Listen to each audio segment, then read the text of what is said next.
couple lives, as well as the person they were looking for yesterday.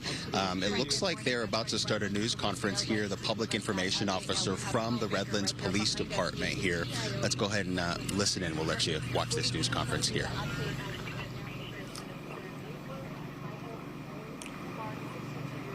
Okay. Good morning. Last night, or yesterday afternoon, Redlands Police conducted a search of a residence here at the Olive Dell Resort for a person of interest involved in the disappearance of Dan and Stephanie Menard. Last night at about 9:30, we located that subject and he was arrested. He's been charged with murder in the couple's death. The suspect is Michael Royce Sparks, 62 years old, and he was a neighbor of Dan and Stephanie's. This morning, Redlands Police are back out on scene. Last night, there was significant damage that was done to the suspect's residence when we broke in to search it, and we had to secure the scene overnight to make sure that it was safe for personnel to enter. So this morning we're waiting for that to be shored up so that we can begin a search. We have cadaver dogs that will be here from the San Bernardino County Sheriff's Department, and we will be using those to try to locate the victims, Dan and Stephanie. We are confident that they are deceased and that they are still here on the property. And I'm available to take any questions. Has he given you any information on where to locate the bodies? I can't speak to anything that he said, but we are confident that the bodies are here on site. Has he been cooperative? Let me say that he surrendered voluntarily. I won't say he's been cooperative, but he did surrender voluntarily last night after lengthy negotiations. Any more details on the relationship between the couple and the neighbor? I can only say that he's their neighbor. I'm not going to speak to what their relationship was. When you say you're confident the bodies are on the property, do you mean inside this home as well? His home?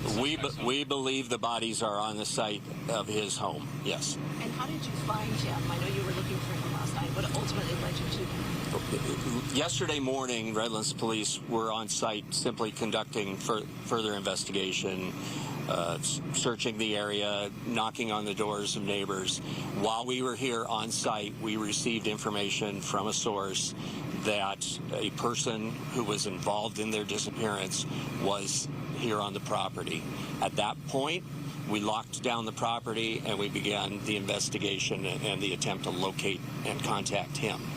We did ultimately go to his home. We tried several attempts to contact him with no contact whatsoever, and eventually we did bring in equipment from the Riverside Sheriff's Office called a TAC CAT that we used to breach the home, make entrance, and then used remote video to search the area. Last night at about 9:30 we did locate him, and after some negotiation with him, he did surrender voluntarily. Was he here? Was he? Any idea of his motive? Why would he do this? I'm not going to speak to motive. He was here in his home. He was in the home? Yes. He was under the home. Let me clarify that. He was under the home. On that note, someone who was a neighbor told us that he has some sort of tunnel underneath his home, and yesterday when SWAT responded, I saw their truck kind of fell inside. Are you able to confirm that it appears like there may be a tunnel or some sort of room he had? I can't comment on that other than to say that he was under the home when he was located. Friends of the couple say they were involved in some sort of lawsuit against the ranch. Do you know anything about that? Can you talk about that? I don't have any information on that. Does the suspect have a prior record? I'm not sure. I don't know. Was the ranch on lockdown? I noticed a lot of cars coming through this morning, so were they able to return to their homes? The residents that aren't in the immediate area of the suspect and the victim's home were still on site while we were doing the search last night, and they've been able to remain on site. The area immediately surrounding his home was evacuated, but those residents are back now. And just to clarify, were all three of them members of the resort? Did they live within the premises of the resort? The victims and the suspect? Yes, they were all residents here. All residents of the resort? Yes. And do we know how long they have been staying here? They look like permanent residents? I don't know. I don't know how long they've been here. I believe it's been some time. What happens now in the investigation? Currently, we are trying to locate the victims. At that point, then we'll move on from there. But right now, our concentration is on first making the structure safe so that we can enter it, and then using the cadaver dogs and our search team to locate the victims. Have relatives, family members, close family members been in touch with you throughout this week of searching while their loved ones have been missing? As part of the investigation, I know that detectives did speak with family members of the couple. Are they local? I don't know that. Is there a reason you believe they're deceased? Is it because they've been missing for so long, or is there something specific that they are? We have information to make us believe that they're deceased. And is that the dog as well? Like, was the dog recovered? We don't have any word on Cuddles, the dog. So yesterday when you went in with the heavy equipment and were kind of tearing down and going in, you didn't know that he was beneath the home at the time. Can you talk a little bit? I know you were concerned about the safety of the officers. Was there a fear that he was kind of lying there somewhere and wait for those officers? We believed that he was in the home, and as a precaution, we used the equipment to make the entry and search the home. And you believe the murder took place here on the property? I don't have any information on where the murder occurred, but we do believe that the bodies are here on the property. So backtrack just a little bit. How was it exactly when he voluntarily surrendered? What was he inside his property? Was he under a tunnel under the property? Can you just walk us through that a little bit more? He was underneath the home on his property, and we located him during the search and negotiated with him to exit.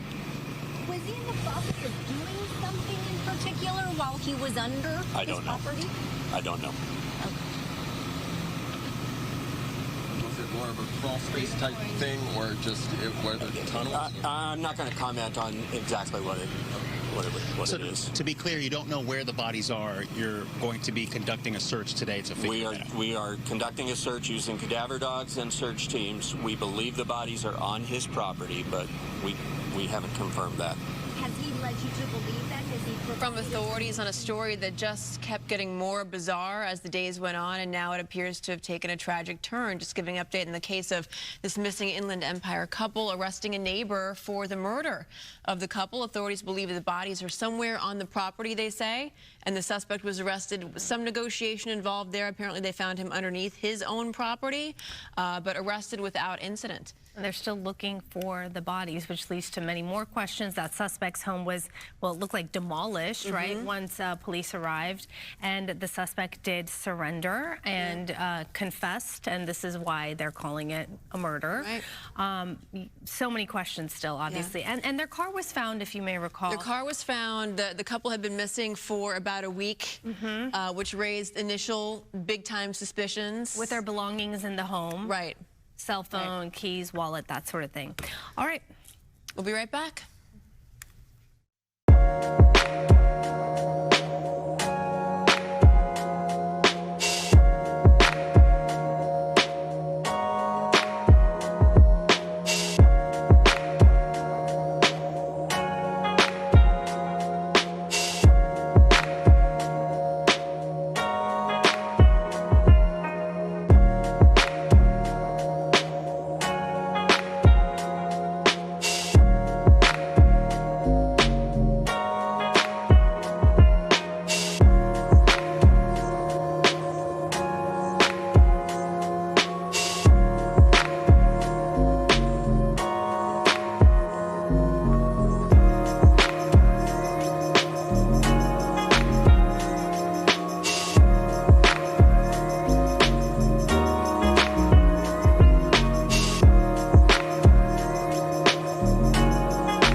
a deal for you. Here we go. A sweet treat from Krispy Kreme all Labor Day weekend. They're offering a dozen original glazed donuts for just $2.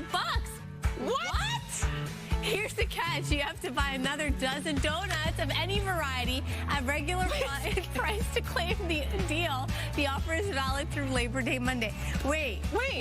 You got 2 dozen today, right? I got 3 dozen. Did you not get the deal? I don't know now. Do you have to pick it up in person? Check the receipts. We need to Is it applicable through Postmates? I have so many questions. Deep dive. Yeah, we do. Yeah. Did I just get ripped off? Anyway, today is expected to be the busiest travel day of the Labor Day weekend. All right, Gigi live with us right now with a look at how things are shaping up at LAX. Certainly a very busy day here at LAX. The lines just to get into the airport and drop off or pick up or park your car are extremely long. We're at United Terminal number 7, where the lines, well, they're actually short right now compared to what we saw early this morning. Right now, 84 flights in and out of LAX have been delayed, with 6 flights canceled altogether. This is the Transportation Security Administration says they're prepared to screen more than 17 million people across the country during what's expected to be the busiest Labor Day travel period on record. So when is the busy day?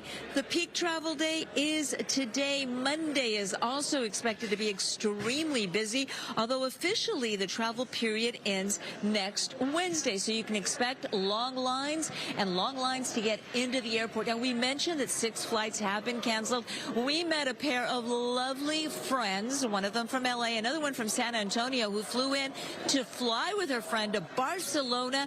And much to their surprise, their flight on Air Canada was canceled this morning. That is one of the 6 flights that were canceled. And to say they were angry and frustrated, well, that doesn't even begin to sum up their feelings.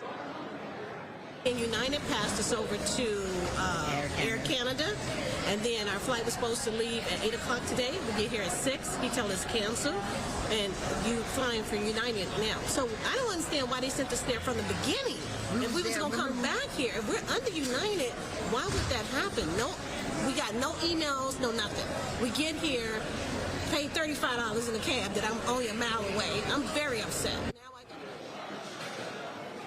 You know why they're upset? Not only is the frustration of being stuck here at the airport, but this is cutting into their vacation time. And like most of us, they have limited vacation days, and they were hoping to see some of Barcelona. Now, we told you it was really busy. I'm going to ask photographer Armando Hernandez. I don't know if you can see over there in the distance. There's also a protest of Teamsters. They're protesting a contract. They want higher wages. So that is adding to the crowd here at the terminal outside United. As always, allow yourself plenty of time. You've heard that before.